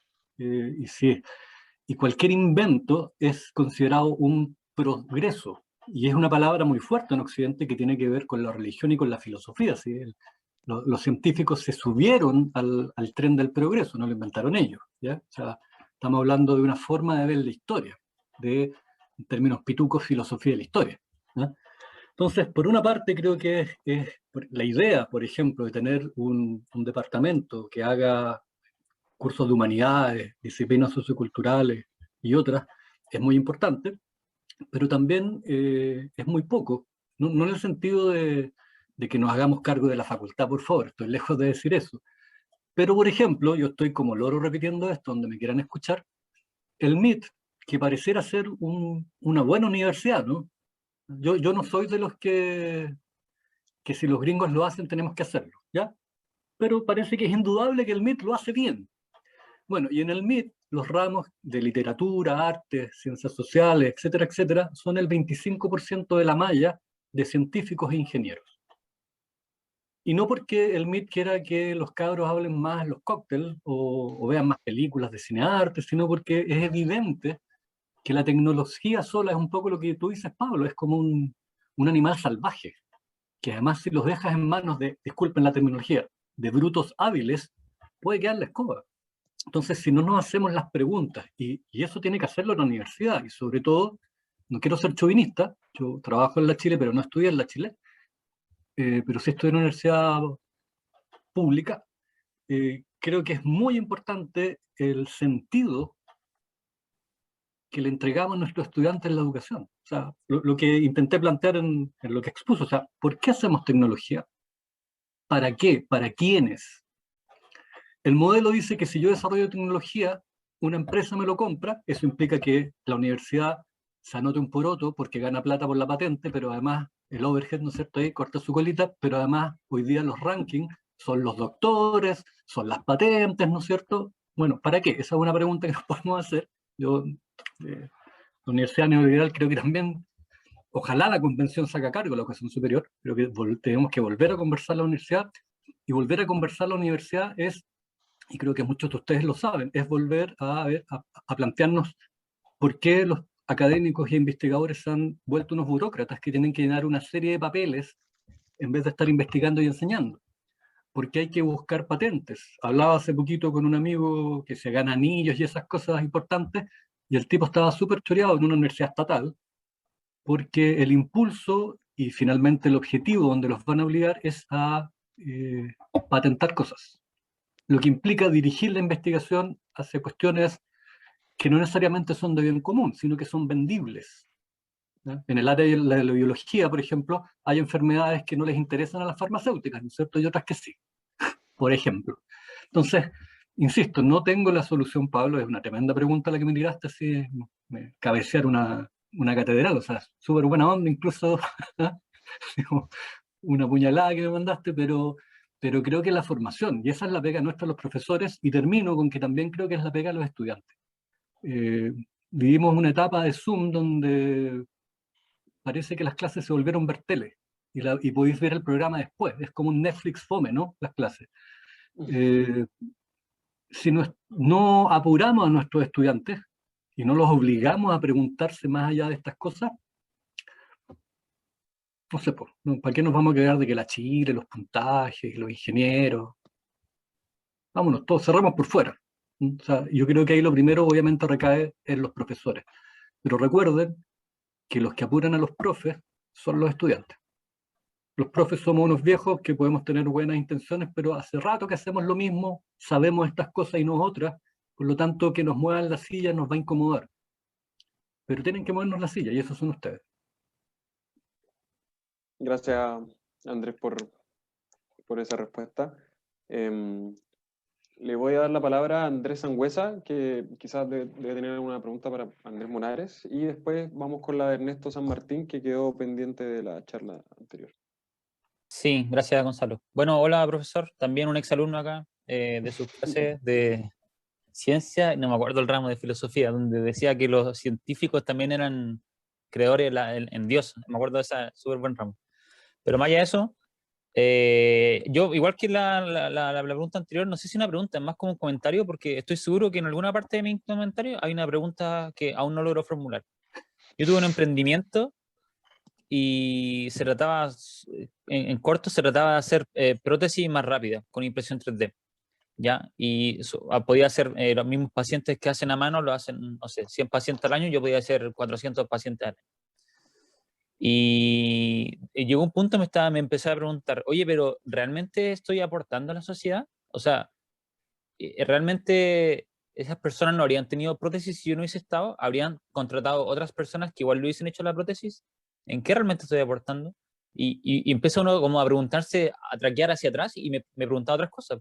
Por ejemplo, oye, esto de imprimir en 3D tampoco es muy amigable con el medio ambiente, porque uno usa plásticos que en la teoría son biodegradables y todo, pero tienen toda una cadena de carbono atrás. Entonces al final decía, ¿realmente le estoy haciendo un bien a la sociedad con lo que estoy haciendo? Además, ni siquiera estaba ganando plata, así que ni siquiera era como que era incapaz de responder todas esas preguntas hacia atrás, porque cuando trataba de hacerle una pregunta, por ejemplo, al chino que me vendía el filamento para impresión 3D, oye, ¿cuánto es la huella de carbono esto? No me contestaban porque no le importaba, y yo creo que era altísima, porque también era barato el material. Entonces, cuando uno trata de ser como responsable para con todos los actores, que es la sociedad en general, porque podéis ser responsable con uno, pero al ser responsable con uno, eres malo con el otro. Cuando tratas de ser responsable, se vuelve una tarea titánica, incapaz de abordar y incapaz de poder discernir si realmente le está haciendo un bien a la sociedad o no. ¿Ya? Y eso no es solamente una responsabilidad de uno, sino que tratas de intentarlo y no encuentras la respuesta. Y eso solamente buscar la respuesta es una empresa en sí misma, no una empresa de SPA, sino que un barco. Entonces al final me era imposible responder si realmente le estaba haciendo un bien a la sociedad con lo que estaba haciendo. Y después, pasado el tiempo, ya decía, pucha, ¿sabes qué? Yo creo que me compraron también, porque ellos tienen una visión parecida a la que tiene uno. Oye, esto es tecnológico, es bueno, comprémoslo, es mejor que el otro. Pero nunca se pararon a preguntarse, oye, pero este gallo está midiendo más carbono que el otro, y al protecista que le están quitando el trabajo le está haciendo mal. La pregunta si le estoy haciendo bien a la sociedad es extremadamente compleja, y yo me atrevería a decir que es imposible responderla individualmente, y para cada uno de los actores. Entonces al final uno vela por su círculo cercano. Eso termina pasando, y es una consecuencia como inevitable de... Bueno, no sé si... Sé que hay una pregunta formulada por ahí, pero ese es como mi comentario. A ver, voy a intentar ver una respuesta que está también por ahí un poco nublada. O la pregunta no formulada. Mira qué poético nos pusimos. A ver, Andrés, yo creo lo primero es que yo celebro que tú te hagas esas preguntas. Yo creo que todos nos hemos cruzado en el mundo de la ciencia y tecnología con gente que le echa para adelante nomás. ¿Está ahí? Entonces, lo primero es esa conciencia. Ahora, sí, vivir de manera impoluta es como los puristas ultrones en política, ¿no? Ese concurso, sobre todo a la izquierda, que le encanta saber quién es más puro que el otro, ¿no? Y lamentablemente, quizás afortunadamente, eso es imposible. Porque la vida humana tiene la complejidad de que nos mezclamos con personas que, si bien es cierto, compartimos una cultura, tenemos un montón de cosas diferentes, no radicalmente diferentes, pero sí diferentes. Como tú dices, por ejemplo, ya, yo puedo hacer una solución más barata, le quito la pega a alguien, pero además contamino.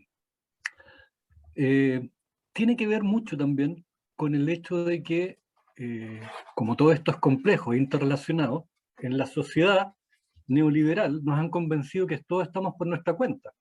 Por lo tanto, tú eres un gallo súper raro que se hace esas preguntas, porque tú deberías marginar más y ese ser tu norte, ¿no? O tu sur, no sé. Y qué bueno que no es así.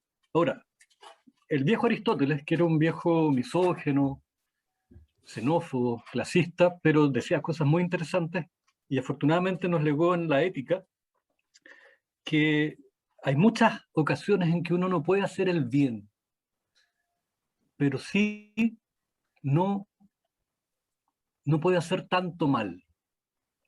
El ejemplo que él ponía era una barca en una tormenta y deciden tirar la carga al mar para salvar sus vidas. En el fondo la ética, estamos hablando de eso, es lo que nos permite tomar ese tipo de decisiones en algún momento. Ahora, ¿qué yo diría? No sé si como consejo, no me atrevo a aconsejarte a alguien que trabaja en eso, es mejorar los procesos. O sea, es posible mejorar ese plástico, bajar la huella de carbono, y hay cosas a veces que uno tiene que elegir y hacer prioridad.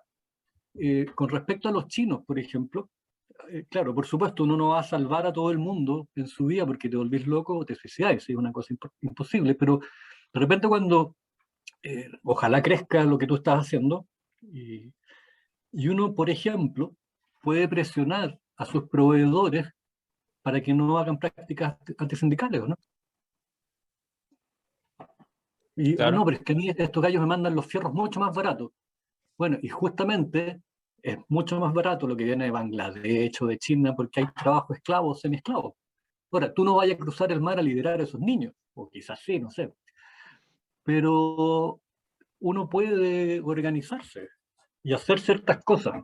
O sea, no es todo o nada. Yo lo que te diría es que te relajís, botí el aire, tomé una chelita, una piscola, algo así, conversís con gente. Y en el fondo lo bueno que tú tienes, y es la envidia que yo le tengo a los ingenieros, porque fíjense que a mí me pagan por hablar, y que pase algo cuando uno habla sería magia. Pero ustedes desarrollan cosas, ¿ah? O sea, trabajan, como se dice, con los fierros, ¿no? Con cosas que están ahí y que van a ser utilizadas al tiro. Ahora, justamente de tus estudios y tus inquietudes surge una cuestión que es fascinante, yo creo, que es la capacidad que tú tienes, a partir de tus estudios, de mejorar los procesos. O sea, no vas a llegar a emisión cero, porque eso es imposible. O sea, pensemos que los peos de las vacas son parte importante de los gases de invernadero. Entonces, Claro. se puede hacer cargo del mundo, pero sí quizás se puede hacer cargo de la parte que te toca del mundo, y dentro de eso, de algunas partes. Tú como ingeniero tienes la capacidad, porque estudiaste para eso, y la escuela es una buena escuela, de tener las herramientas para mejorar los procesos. Termino con esto, lo digo siempre, quizás me lo han escuchado. Hoy día hay muchos cabros que andan en bici, usan ampolletas LED, son veganos, súper bien, los felicito. Pero en Bochef a mí lo que me interesa es que mis estudiantes, como profesionales, desarrollen procesos limpios. Y que además se andan en bicicleta o son veganos, súper, te felicito. Pero tú tienes una responsabilidad profesional. Y tú la tienes. Y me alegro por eso, Andrés, y yo creo que estáis súper bien encaminados nomás. Pero uno Oye, se tiene que hacer cargo de lo que es. solo como comentario final, también en esta línea, la otra vez me robaron un celular y dije, ya voy a comprar uno y no lo voy a comprar a los chinos porque esto no le importa nada al cambio climático, y busqué un celular sustentable. Resultado, venden en Holanda, vale $500 y es como ultra malo en el fondo, o sea, cero resolución, cero cámara, El la mejor trade-off huella del mundo, pero claro, que tienes entonces que ahí hacer. uno dice, bueno, tampoco soy millonario para pagar como esta cuestión. Bueno, ni siquiera le importaban a Chile, pero al final uno tiene que tratar de poner, ¿cierto?, donde pone su boca y sus ambiciones, su norte, y también muchas veces tu norte, lastimosamente, también es tu dinero. Tratar de ser siempre consecuente es extremadamente difícil. Bueno, eso, gracias, profe. Gracias, Vale. gracias Felicidades, Andrés. felicitaciones. Y gracias Andrés. Me gustaría pedirle, antes de dar la palabra a Ernesto, para que le haga su pregunta a Martín, creo que iba más enfocado a lo que comentó Martín, que si las respuestas pueden ser a lo mejor un poco más cortas para tratar de generar más interacción y a lo mejor no demorarnos tanto más tiempo. Adelante, Ernesto. No, yo solo tenía pero bueno, es una pregunta genérica nomás, más bien de la argumentación, digamos. Cuando escucho a Martín y escucho el uso de los imaginarios, qué sé yo, claro, a mí me gustaría entender cómo uno se da cuenta que hay algo que se llama imaginario y que es compartido por una gran parte de la población o no, porque a lo mejor es una proyección de mi imaginario sobre un grupo de personas, ¿no sé? Eso. Para hacerlo, voy a tratar de hacer una explicación metodológica, pero simple. Yo distingo el imaginario como algo colectivo y como distribuido, y digo que uno tiene imágenes o imaginaciones, pero como que el imaginario es como una cosita, es algo como más concreto. ¿Por qué es concreto? Porque a diferencia de como uno haciendo la representación o uno explicándole a otra persona lo que piensa, porque al fin y al cabo una visión de tecnología o una visión de futuro puede ser un pedazo de texto, pero es una descripción o una narrativa, no tiene por qué ser un monito o un video. El imaginario empiezas a encontrar como múltiples evidencias. Yo hubo 3 evidencias para mi investigación. Una de ellas tiene que ver con diagramas o representaciones. Si me empiezo a encontrar, por ejemplo, esta idea de que existe un imaginario de que los trabajadores van a ser reemplazados por los robots. El imaginario de la automatización es empujado por específicas empresas, por específicas organizaciones, por específicos agentes de gobierno. Nos dicen que vamos a ser reemplazados, que tenemos que obtener ciertas habilidades, y hay diagramas de eso, y te muestran cómo los robots están creciendo, cómo la inversión de robots, cómo la inteligencia artificial va, y tú ves eso, ahí, y te apoyan eso con el argumento. Lo segundo, reviso prensa y media para poder decir, ok, esto va evolucionando. Por ejemplo, el imaginario de la sustentabilidad tiene múltiples imaginarios en verdad, no es una cosa, como ser sustentable, que es como siguiendo un poco la conversación anterior. Entonces, esos pedacitos de imaginarios, uno los puede ir siguiendo. Por ejemplo, el imaginario de que ser sustentable es reciclar, que es como el más simple o el más como difundido. Pero después está el imaginario de las energías limpias. Después está el imaginario de como la decarbonización. Después está el imaginario del decrecimiento. Y todos esos imaginarios son sustentables, pero forman como un rango de posibilidades y están en disputa, porque no están resueltos. Y en algunas partes del mundo el decrecimiento es la mano, como en Holanda. Entonces ellos no les importa tanto ya crecer económicamente, están peleando contra su imaginario del crecimiento infinito con la idea del decrecimiento. Y eso es lo sustentable. Pero para nosotros, que estamos pasando como quizá de lo reciclaje y de como el impacto personal, a como, en verdad, como a los cambios sistémicos, como de infraestructura energética y de ciudades más sustentables y limpias, y de como la responsabilidad está en el gobierno, no solo en ti. Entonces, son actos individuales más actos colectivos. Entonces, ese imaginario tiene consecuencias políticas, culturales, tecnológicas, de en dónde se invierte, qué es esto. Y eso empieza a verlo uno. Por ejemplo, Chile en los últimos 5 años ha tenido una enorme política en energías renovables. Entonces, sabemos que hay una transición, no simplemente técnica, de que hay más inversión, más desarrollo, más oportunidades de trabajo, sino como ideológica al respecto. Y por último, yo utilizo entrevistas a actores relevantes. Entonces yo digo, ¿quiénes son los que están cortando el queque hoy en esto? Entonces voy y entrevisto a esa gente. Por ejemplo, para mi tema de tesis, estoy estudiando si existen futuros latinoamericanos y qué los caracteriza, y cuál es su relación con las tecnologías latinoamericanas. Entonces, ahí hay un tema de cómo regionalizamos o nacionalizamos y decimos que, no sé, los argentinos dicen que el helicóptero es de ellos y tienen hasta el del día del inventor. Y los lápices Bic los inventaron los argentinos. ¿Cuáles son las invenciones chilenas? ¿Cuánto hablamos de ellas? ¿Qué significa una tecnología chilena? Entonces podemos quizá hablar de Vender o de los robots que hacen ahí, pero ¿cuánta gente sabe de eso? Entonces, incluso en Chile quizá alguien va a pensar antes en la vacuna de la hepatitis de Valenzuela, antes que los robots que están haciendo Sembuchef y que ganaron la RoboCup. Entonces, ahí hay un tema de cómo se construyen estos imaginarios, de qué tecnologías son locales y cuáles son importadas, y qué es posible o no de hacer en nuestro país o en nuestra ciudad, por ejemplo, en el centralismo. Entonces, todas esas cositas son mis 3 evidencias que uso. Y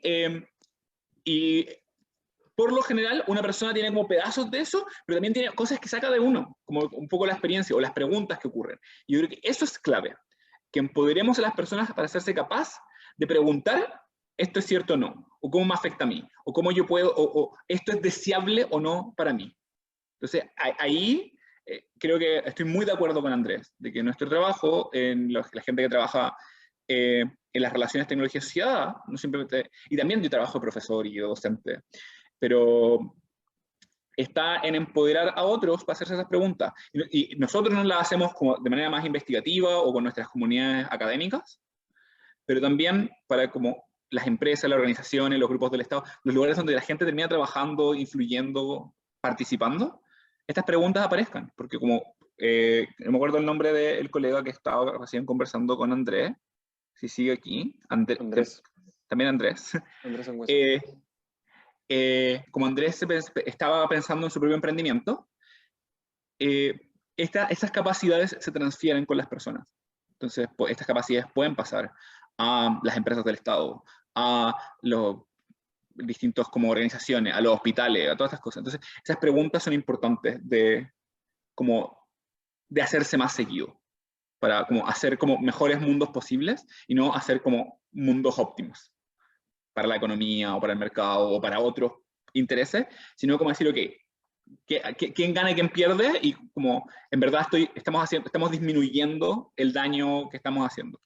Y hay distintos enfoques éticos. Ahí sé que Andrés tiene muchísima también más experiencia que yo y hay mucha más expertise en los distintos enfoques éticos que existen, pero los distintos enfoques éticos ayudan a responder a estas preguntas en tecnología en particular. Yo creo que ahí falta también como cómo reconciliamos ese lenguaje que tiene la ética, que es muy profundo y muy rico, tanto en Occidente como en Oriente, con la relación con la tecnología. Entonces yo creo que ahí está esta cosa de integrar mucho los lenguajes con las cosas que hacemos. Gracias, muchas gracias Martín por esa respuesta. A mí me gustaría, no sé si queremos generar más discusión, igual se está haciendo tarde. Me gustaría hacer un comentario con respecto a lo que conversaba Andrés Sangüesa con Andrés Monares, que creo que el sistema occidental neoliberal donde estamos nosotros nos tira mucho hacia el individualismo.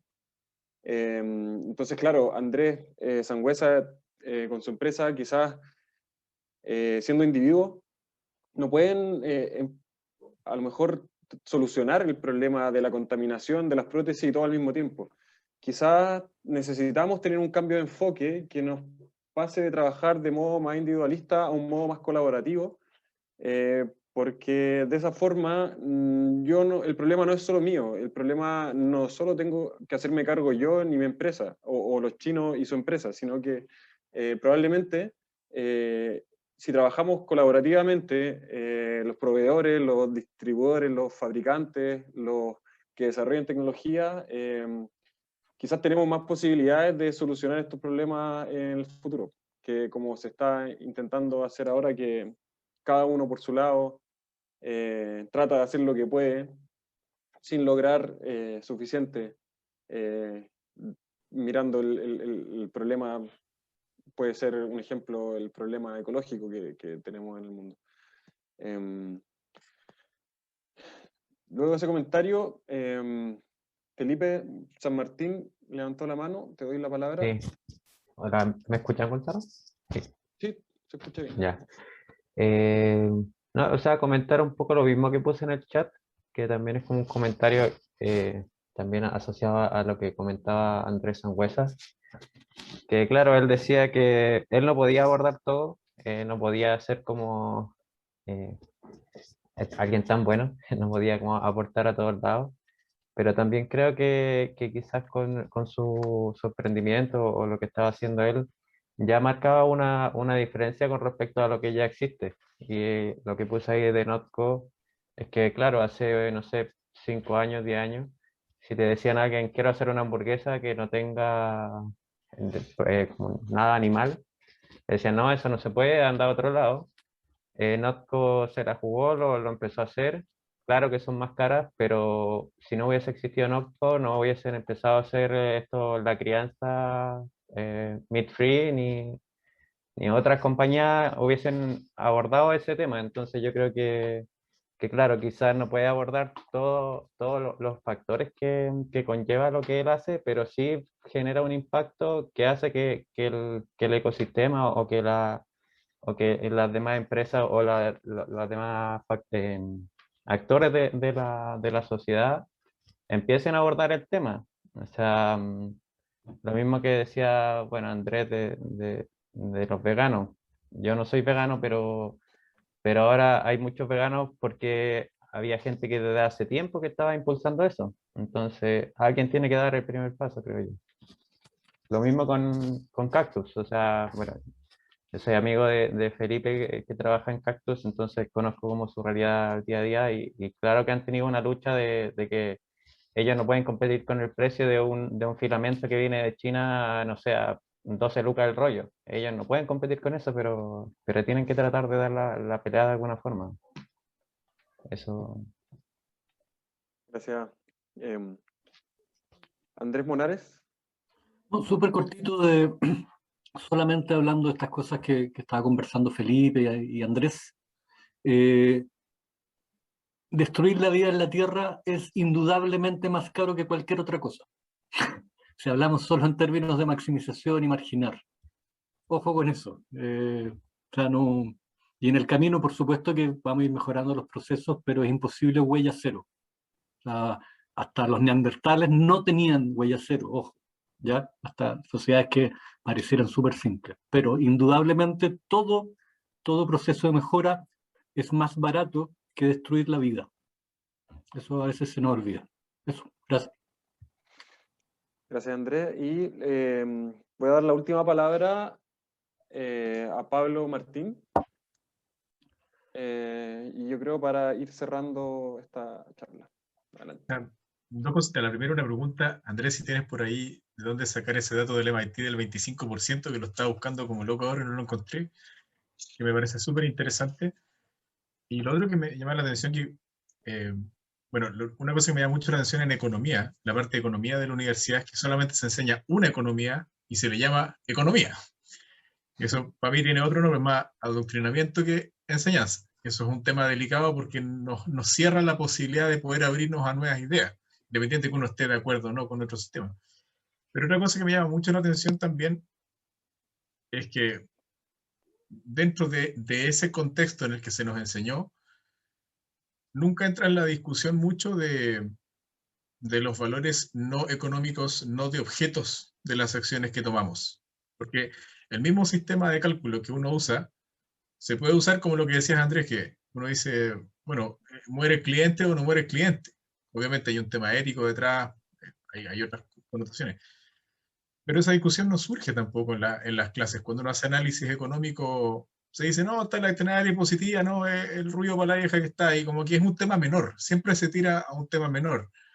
Y es una cuestión que veo súper recurrente, por algunos años además de tener, ahora estudiar el magíster de ingeniería, también estudié música antes. Y no es la, me ha pasado varias veces que se minoriza la carrera de uno. Como no, tocar la guitarra nomás, ¿cachai? A subirse ahí a tocar a las perillas, las perillas.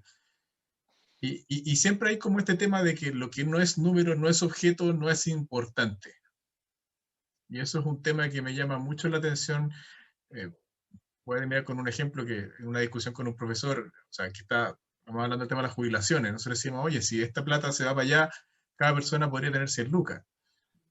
Y aún dice, pero 100 lucas no es nada. Sí, para ti no es nada, pero para la persona, si lo veis en macro, le cambiáis la vida, pues, compadre. Si la persona tiene una pensión de 90 y la subía a 190, claro, la economía de escala te dice que no, pero hay este juego también que la economía siempre, uno puede justificar cualquier cosa con el costo-oportunidad. Y eso es una cuestión que se vuelve un arma de doble filo, pero brutal al momento de hablar de estas cosas. Eso era lo que quería decir. Gracias. Gracias, Pablo. Doy la palabra para las últimas réplicas, quizá a los comentarios de Pablo y vamos cerrando. Dale, Andrés. Oye, ya, está en el Boston Globe, ella, la decana se llama Fitzgerald. Si no lo encuentran, me dice y te lo mando yo. o cualquiera que le interese. Es una columna de opinión, pero también nosotros voy a pasar publicidad, la unidad donde yo trabajo tenemos un texto que se llama Cuadernos de Bochef, Ciencia, Tecnología y Cultura, donde se entrevistó en el número 3, si no me equivoco, un profesor Rayo, que es parte de Humanidades del MIT, y los tipos, por ejemplo, estaban en esas cosas que uno envidia, ¿no? Estaban en una reforma curricular, y lo que el tipo dice, mira, francamente, lo que no vamos a cambiar son las humanidades. Todo lo otro se va a revisar. En fin. Sobre la economía, bueno, quienes me conocen sabrán que ese es el fuerte de mi trabajo. Otra publicidad, acabo de sacar un libro sobre eso, barato. Eso fue vil, sí sé que fue vil, pero bueno, lo dice. Y claro, a ver, más allá de lo político, y la economía es muy política, el punto es que en términos académicos de investigación, para mi gusto es fatal que a nuestros estudiantes le limitemos toda la realidad a una variable. O sea, esa es una disciplina muy mediocre. Estoy hablando en términos académicos, podría hablar en términos morales, ambientales, por supuesto que políticos, pero sencillamente en términos académicos, una disciplina. A ver, ustedes son del área. Entre sacar es mi ejemplo estrella para mí que soy ignorante en estas cosas, entre sacar una ecuación de primer grado y una más compleja no hay por dónde perderse.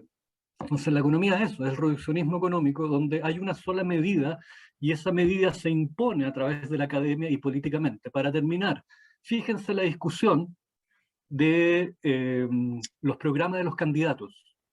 ¿Se han dado cuenta que solo se discute de economía? ¿Qué pasa con el arte, con la cultura, con la educación, con la salud? O todo eso se hace depender de la economía, porque hay que tener plata para hacer cosas, cosa que es mentira. Uno tiene que tener ideas para hacer algo, ¿ya?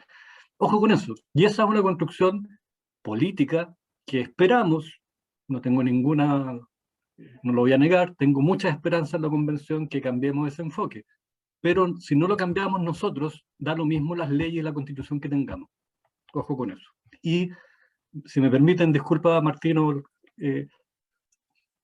insisto, ustedes en ingeniería tienen esa maravillosa capacidad de hacer cosas, de solucionar cosas. Y eso ponerlo al servicio de la gente no saben la envidia que les tengo. No les envidio el cheque, pero también. Pero eso sí que se los envidio, chiquillos. Así que usen ese poder para el bien. El bien es el descueve. En serio. Gracias. Muchas gracias, Andrés, por tus palabras. Martín, ¿algo que quieras comentar para finalizar ya el ciclo, la charla, la sesión?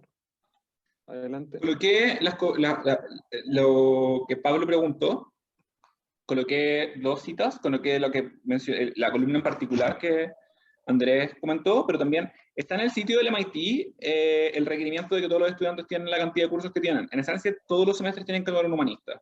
Y los humanistas tienen que formar al menos una concentración en humanidades. Y para ellos es bien importante. En general, para mí lo que espero que se queden es como, no simplemente con la importancia y la responsabilidad de las preguntas y las acciones que hacen, sino que también como entender que tenemos como solemos reducir nuestra relación con la tecnología y como en Renzo en su pregunta, dejarla fuera de la cultura. Entender que lo que hacemos es parte de la cultura local de nuestra ciudad, de nuestra institución, de nuestra universidad, de nuestro trabajo, es clave para empezar a entender y hacernos cargo de las inequidades, de las desigualdades, de los conflictos ambientales que generan las tecnologías y que siempre los van a hacer. Y a medida que queramos como cambiar el mundo implica tomar consecuencias, realizar acciones, generar males a alguien de alguna manera.